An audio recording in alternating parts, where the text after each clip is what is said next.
welcome again to the Vortex Afternoon YouTube channel. And today I thought I'd just share some books. I think rock biographies is quite a cool thing. Not everybody likes reading. I like reading. I don't get around to it that much anymore. But I thought I'd share a couple of really cool books that I've read that covers the topic of music, either biographies or you'll see another book that is slightly different. But I'll start with probably the book that's had the biggest impact on me and inspired me to start reading more rock biographies, and it's this book. It's Eric Clapton's Autobiography, and you can see it's been well read. I've read it probably like 4 or 5 times. One is he's a really good writer.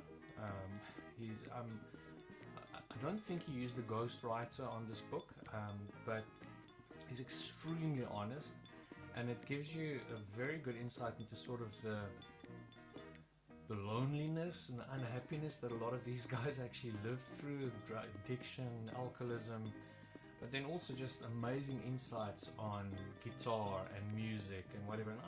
And I'm a fair Eric Clapton fan. I mean, I like what the guy's done. He's got a couple of really cool, but I wouldn't say I'm the biggest fan on earth. But after reading this book, I think he's a really, really cool human being.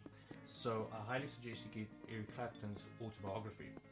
Then another one that I found very entertaining is Ozzy Osbourne's Autobiography. Now, we know he definitely used the ghostwriter here, because in the book he admits that he is very dyslexic.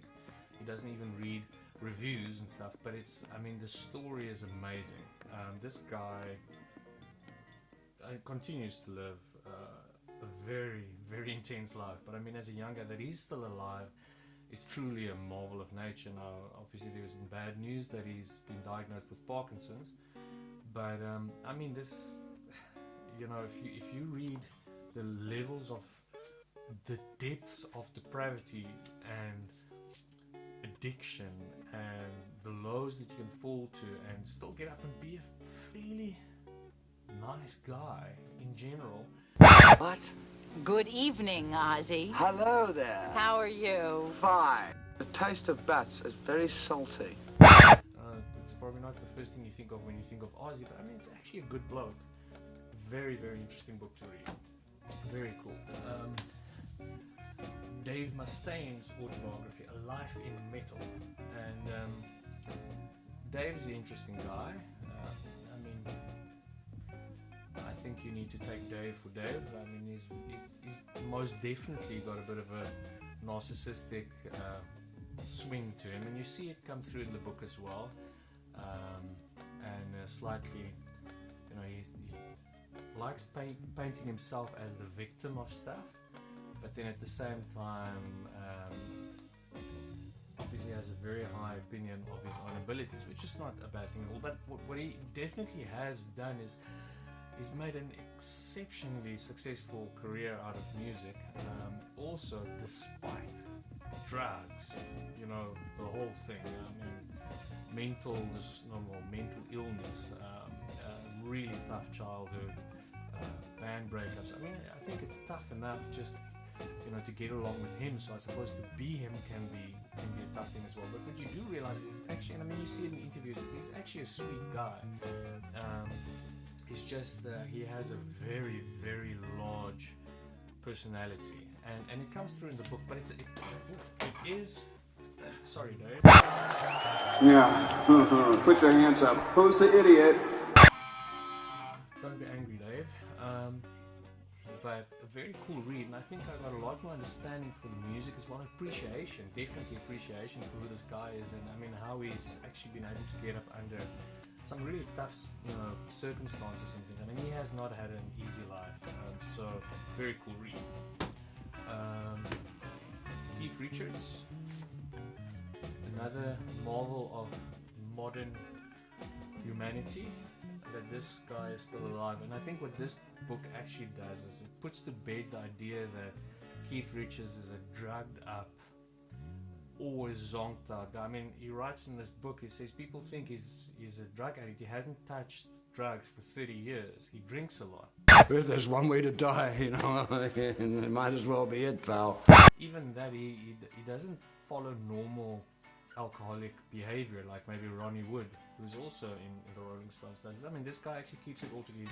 He drinks a lot and parties hard, and I mean, he looks worn out, but very entertaining book. I mean, a complete character, very funny, you know, sort of a British yobbo take on stuff, but to get this guy's insight, but also to get his insight on guitar and how he thinks about music and writing songs, worth a read. Anthony Kiedis, Scar Tissue, Red Hot Chili Peppers. Again, I'm not the biggest fan. There's a couple of really cool songs, but I mean, it's sort of, you know, the songs that are great, it's great, but very messed up. He's had a weird childhood, like most of these guys had. I mean, like, on the other side of, far side of weird. Cher is his godmother, that's quite cool. Obviously the fact that he's still alive after an absolute intense life of heroin addiction, and I believe he's been clean for quite a long time now, but again, and then with that, just the, you know, the interpersonal relationships, you know, his relationship with Flea, and you realize, you know, also a very cool guy, very ethereal, very sweet guy, I think, but a very good read as well. Definitely worth it. Then from extremes, Rod Stewart. My wife actually bought this book home, and it's a cool read.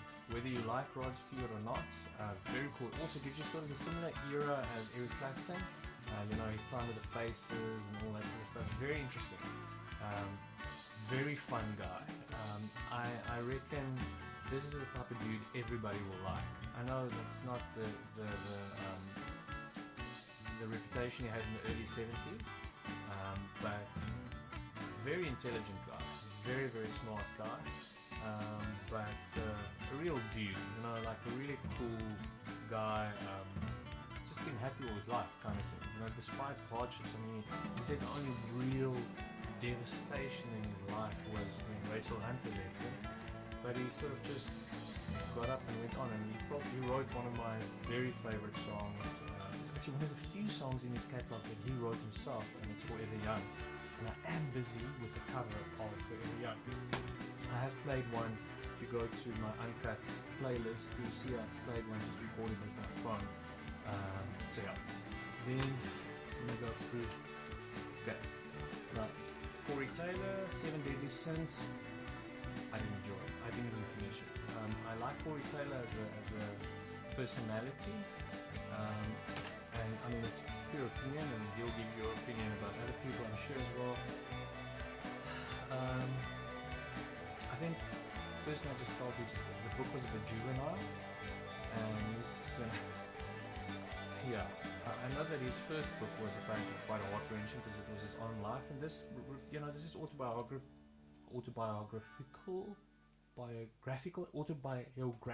there we go, Afrikaans, in and out. But this book, it's just seems like a smug, opinionated guy trying to make light of stuff. I don't know. It just didn't work for me. Other people thought it was amazing. It was great. Just not my cup of tea. Maybe our views on life differ a little bit too much. This is a biography, because we know there's not an autobiography on Metallica yet. Mick Wall, probably one of the greatest rock writers around. He wrote Into Night biography, and this is up until about 2013, I think. It stretches. Very good insight. Again, it's very much tainted by Mick Wall's view of it. You know, his opinion on, for instance, the Load album and stuff comes through very strongly. But I suppose that's his prerogative as a writer. It's biographical from his viewpoint. I would have liked a little bit more impartiality, but a brilliant read. Obviously, he knows them very well personally. He's come with them since literally, I think, 84, 83. He's been writing about them, so very cool book, very good insights, especially sort of about the 2001, 2, 3 Monster era shenanigans. Then let's do another book of his. Mick Wall's Last of the Giants, The True Story of Guns N' Roses. Very good. Again, I'm not a huge Guns N' Roses fan, but this is a very cool, interesting book. It gives you an idea of the sleaze scene of LA. Axl Rose, but I got a lot more understanding for Axl Rose. I think I had a weird view of him, and this actually educates you a little bit on how, he's a difficult guy. Obviously, he's definitely got some issues, but got a lot more understanding for him. I think I had a weird view of him. Very cool / you realize a cool guy, but it's a very, very dysfunctional, complicated bunch of people, and I'm amazed that they're together again and they can tour. So Mick Wall also wrote a book about Led Zeppelin, which is phenomenal, like really proper brilliant. I just don't have it here. I think I might have borrowed it from somebody else. Definitely, I can't remember the name even. He wrote one on Black Sabbath.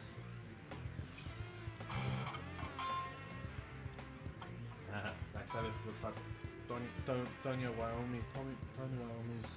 What's it with me today? Anyways, Black Sabbath, Symptom of the Universe.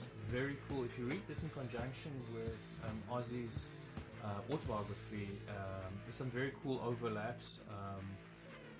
I'm again not the biggest Black Sabbath fan in the world, not by a country mile. I literally only know the early hits, but a very intense story. Again, definitely a cool read. And then the last of the autobiographies, if you're a South African, this is available in English, but I can't think that this will translate very well in English. But it's KOOS, who's Afrikaans folk singer, and the book is called Sex, Drugs and BOEREMUSIEK, which is sex, drugs, and South African folk music. If you're not a South African guy, this is one of the funniest, brilliant, sad books you are about to read about anybody, but it is amazing. It is probably out of these, I would say, the best read of them all. Really brilliant stuff. Then I'm rereading this now. It's called A History of Heavy Metal, and it is by the comedian Andrew O'Neill. This is legit funny. I mean, this guy has a huge knowledge of metal and the rock genre, and it's sort of like a bit of a Paul Bryson-esque walk through heavy metal and modern metal and the story of, and it is proper funny. He draws this the material from his stand-up show, which is about heavy metal. So I highly recommend this book, and it's quite current. It's actually it deals with a lot of new bands as well, if you're into that thing. And then the last book, which is a absolute masterpiece, is How Music Works by David Byrne. So he was the lead songwriter, I think, as well, and singer of the Talking Heads. Again, not a fan. I don't know one of their songs, but this is literally, he delves into every aspect of music from origins, and he hypothesizes, for instance, that music tends to be written around the spaces that it will be played in and not necessarily the instruments that are available. It goes into digital music. It's history, it's anthropology, it's commerce. It describes how digital distribution, new age works, record companies, creativity, collaboration, songwriter's block.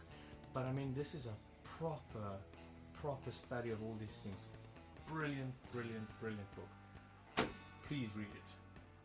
And then there's a book, An Intimate Life of Paul McCartney. I don't know, got halfway, got a bit bored. I'm not the biggest Beatles fan. How dare you! I think they're pretty influential, but it's just, yeah. How dare you!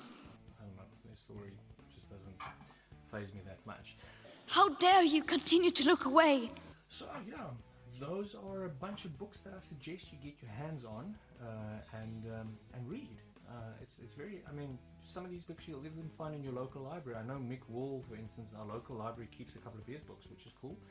So I hope that gives you some reading material that you can research. And I mean, these books, if you're not a big reader, they should keep you busy for about a year or two.